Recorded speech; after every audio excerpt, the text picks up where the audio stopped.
Muito bem, meus amigos, vamos então à nossa entrevista do dia.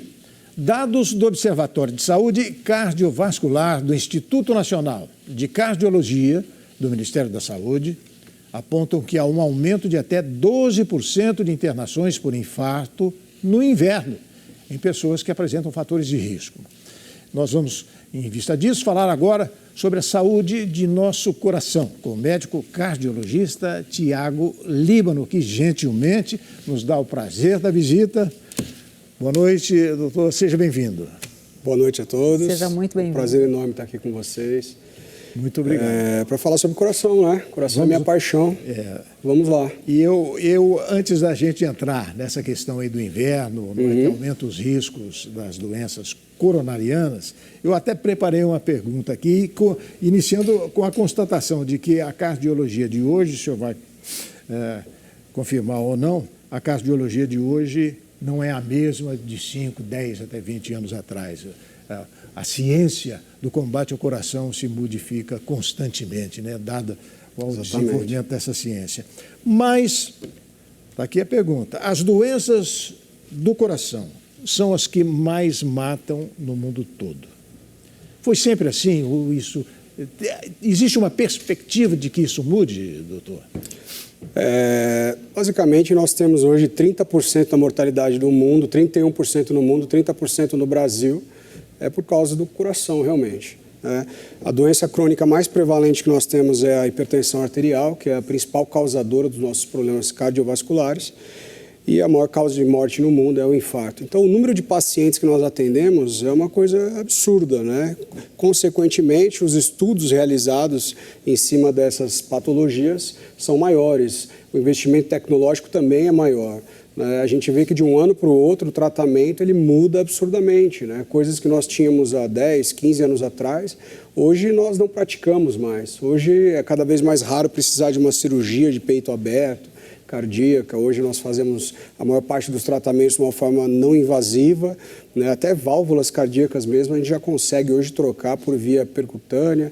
Não precisa abrir o coração do paciente. Não precisa abrir, exatamente. A gente faz troca de válvula com o paciente acordado, muitas vezes, né, com uma sedação muito leve.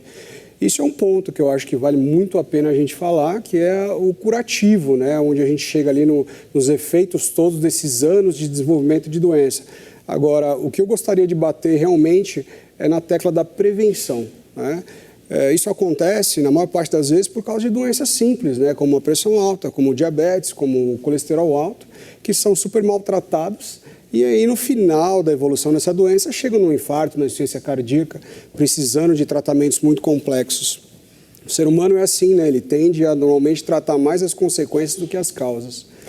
Doutor, pressão alta é hereditário? A pessoa que toma remédio vai ter que tomar para a vida inteira? Isso. Existe um componente hereditário, sim. Não é em todos os casos, mas existe um componente hereditário. Se tem pai, mãe, familiares de primeiro grau, principalmente com hipertensão, a chance de você desenvolver é maior.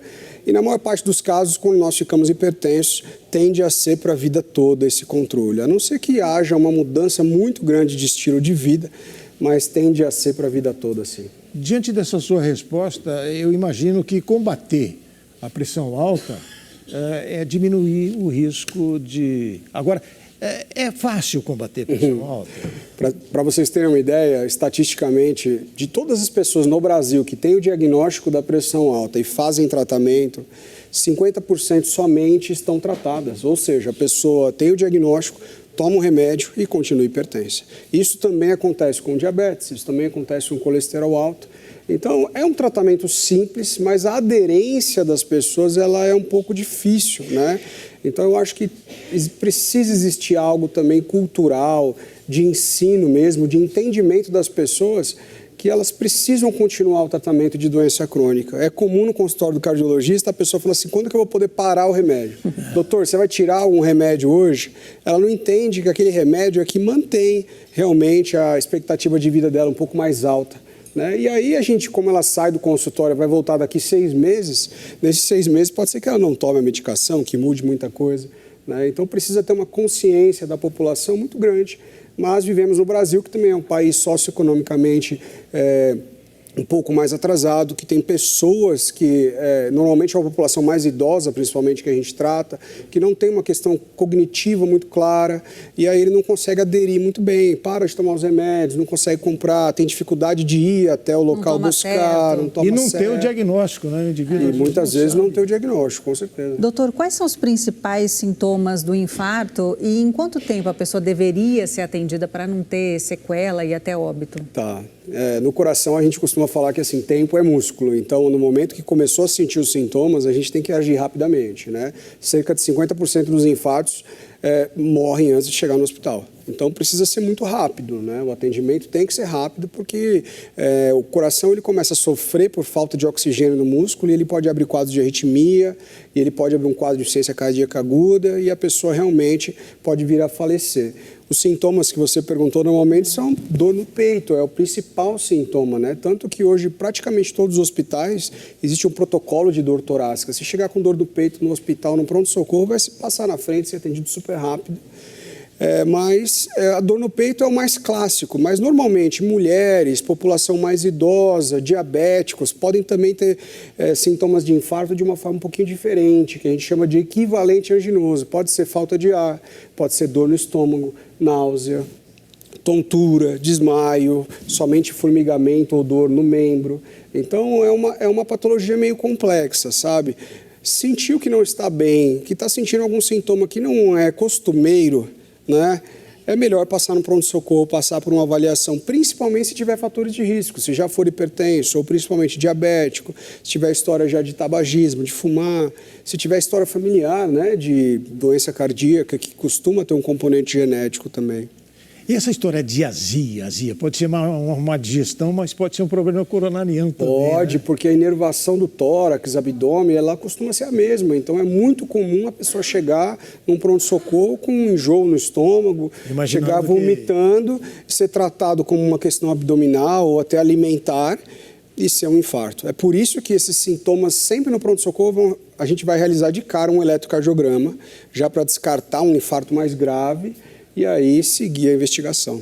Infarto e AVC atingem mulheres e homens da mesma forma? Não da mesma forma, né? A gente tem alguns componentes diferentes, né? O infarto e o AVC, eles são doenças muito semelhantes, que são doenças vasculares, um entupimento ou rompimento de um vaso. Mas o homem, ele costuma ter essa doença um pouco mais jovem, né? A mulher, ela tem hormônios que tendem a protegê-la um pouquinho mais, né? O estrógeno, a progesterona dilata mais o vaso, tem uma ação antioxidante. O homem não tem isso, então ele tem um risco um pouquinho mais cedo. Mas a mulher, principalmente uma década depois do homem, começa a ter um pouco mais de risco cardiovascular ou cerebrovascular.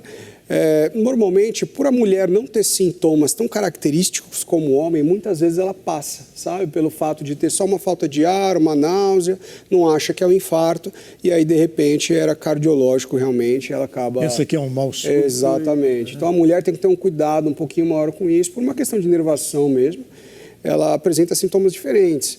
E quanto mais jovem, o infarto tende a ser mais grave, né, Thalita? Porque as pessoas têm menos artérias. Com o passar dos anos, a gente vai criando mais artérias e aí o sangue circula de uma forma um pouquinho mais colateral. Então, o mais jovem, quando ele tem obstrução da artéria, ele tem um risco de óbito muito maior. Irmã, eu vou segurar essa pergunta, que a gente tem muita conversa ainda com o doutor Thiago Líbano. A gente vai para um rápido intervalo. Perfeito. Voltamos já já.